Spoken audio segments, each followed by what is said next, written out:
Hi folks, thanks for joining me. This week's Stillwater pattern is my take on the yellow dancer. So without further ado, let's get into it.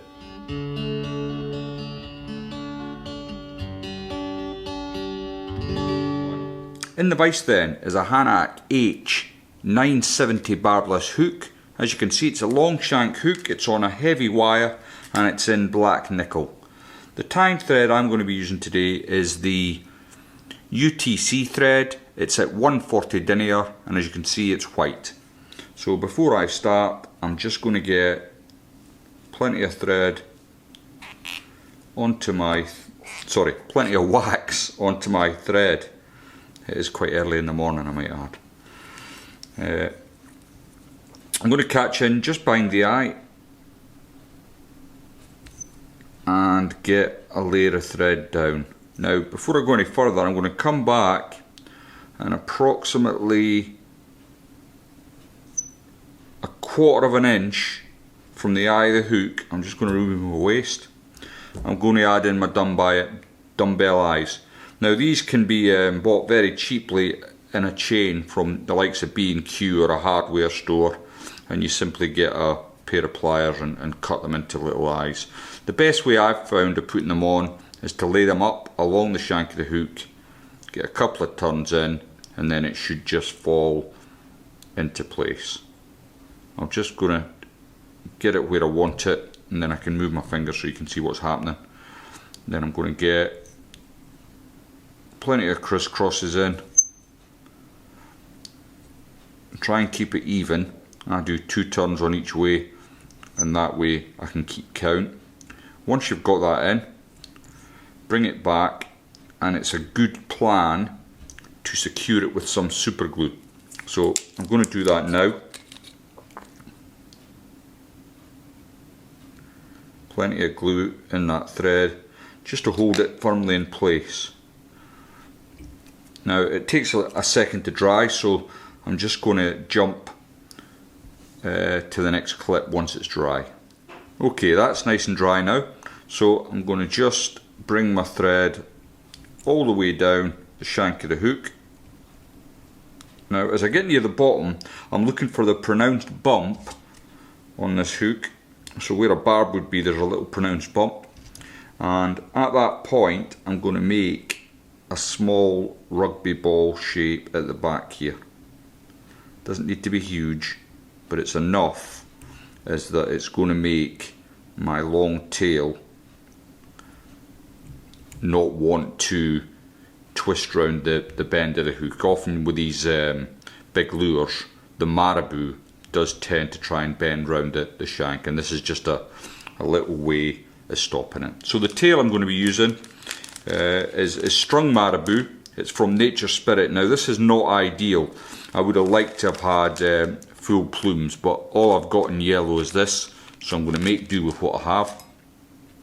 And I've taken a couple of the plumes off. It's a lovely vibrant yellow, but it just doesn't lend itself to this pattern particularly, because I want a nice long tail and there isn't that many nice long feathers on this. So what I'm doing is I'm just stripping the side in the background, it might be a bit out of focus, and getting the marabou I need, like so. So I've got that. It's not too bad. Now because it's quite short, I'm going to have to improvise a little bit here. So I have got a piece caught just in here. I don't know if you can see it, but I don't like it, and I'm just going to take my time and just remove that. If you don't like something, there's no point in making do. Just get it sorted out. Now I'm going to catch this in a lot shorter. Usually I'd want to bring my marabou up here, but I want the length, so I'm going to catch it in here. And what I'll do to make up the bulk difference that I'm going to have, and I know I'm going to have it here, is I'll use the dubbing that I'm making up with the body to just create a bit of bulk there. So as I said, you're better with full length marabou than this strung stuff that I'm using for this today. But you know, needs must. Next then, I want to add just a little bit of bling. So what I've got is some crinkle flash here. This is a peachy one, which I've got one strand of that I've taken off, and I'm going to catch that in firstly on my side, and then I'll bring the other piece around on your side and try and catch that in. Well, I'm not going to try, I'm going to actually catch it in. Okay, so I've got that in place. And once you've got your crinkle flash in, you want it to come ever so slightly past your last tip. So the best way of doing this before you trim it is wet your thumb and forefinger and just wet your marabou, and then you can see exactly where you need to cut your crinkle flash. Okay, so far so good. Next, you want to tie in your silver, your rib. I'm going to use silver. Sorry, I've lost the label, but it's a medium silver wire, and I've got a little bit pulled off here. So I'm just going to run that along the length of the hook, like so. And I've got that secured in. Now before I bring my dubbing up, which I'll show you in a sec, I'm just going to add some wax to my thread.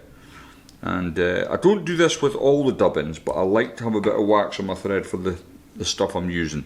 So again, I'm terrible actually. I've had this for ages and the label's obviously deteriorated and fallen off. But what I'm going to go for is the yellow dubbin here, and it's like it's a synthetic seal's fur, this. So I'm going to catch in that onto my thread. I'm going to try and dub it on quite thick, because remember, because I'm a marabou, I've got gap in my body here, and I'm going to have to make that up with some dubbing to keep the body nice and even.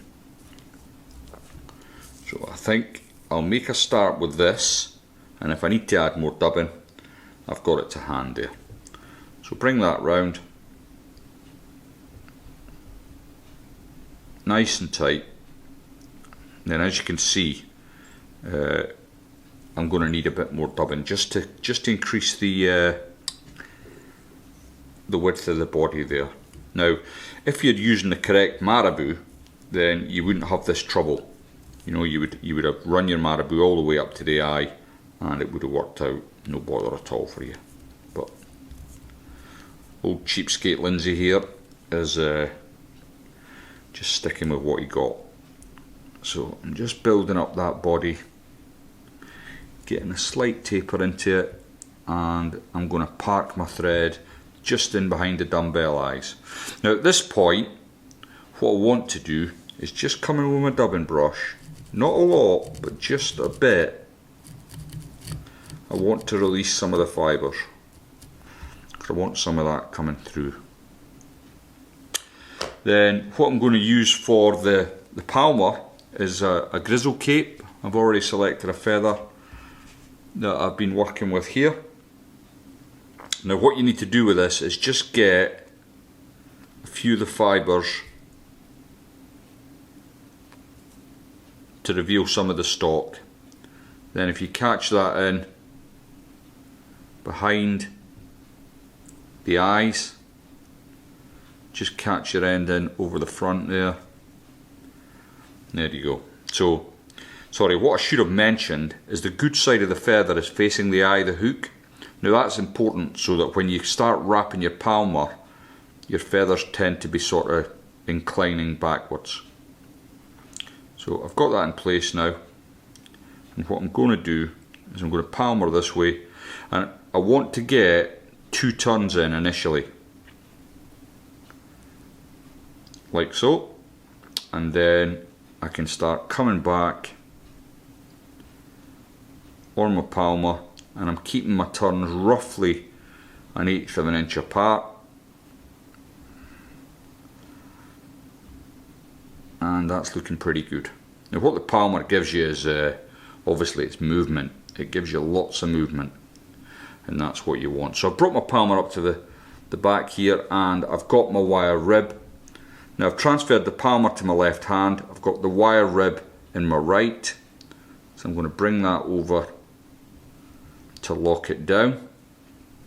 Once it's in place, you can weave your way through your palmer. Don't be too fussy with it, there's lots of fibres there.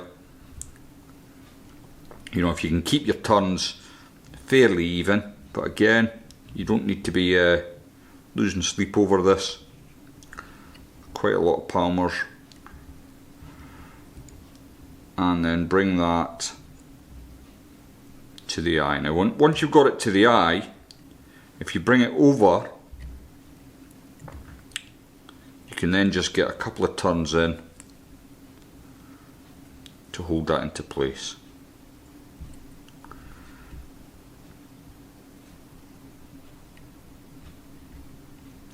Just keep tension on your thread. You can twist your wire away and remove it, and then I can pop my snips in just nice and close to the palmer and snip that away. Okay, that's looking not too bad. Right, to finish the fly off then, again, just going to spin it up. It seems to have opened out a little bit. Just going to get a bit more wax onto the thread, and then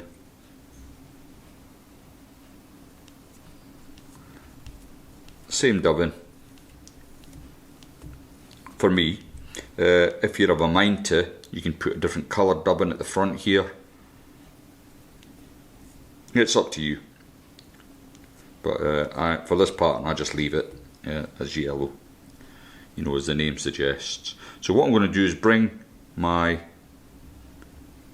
thread up behind the eye, get 2 turns in, then I'm going to do 2 turns one way, 2 turns the other way, then come in front, and I just need a tiny bit more dubbing. I was just a wee bit shy there. It's much easier to add, especially if you waxed your thread as I have. It's much easier to add than it is to take away. So just pull everything back. Bring your thread to the front. And before you half hitch or whip finish, you can just add a little bit of resin to your thread, or varnish as the case may be, and come in with your tool, whip finish tool,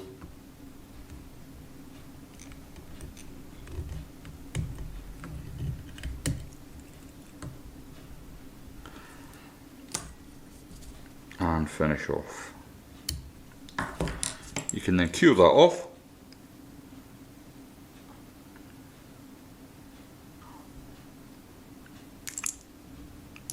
And if you've got any threads that you're not happy with, you can nip in with your tweezers and just remove them. Now, once you've done that, what I like to do is just give this ever so slight roughing out. Don't go nuts, you'll end up breaking your palmer.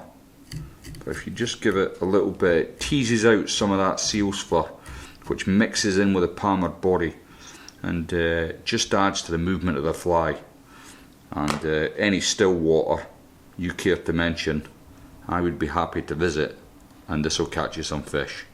Thanks very much for watching. If you haven't subscribed to my channel, please think about clicking on the button there, and I'll see you all next time.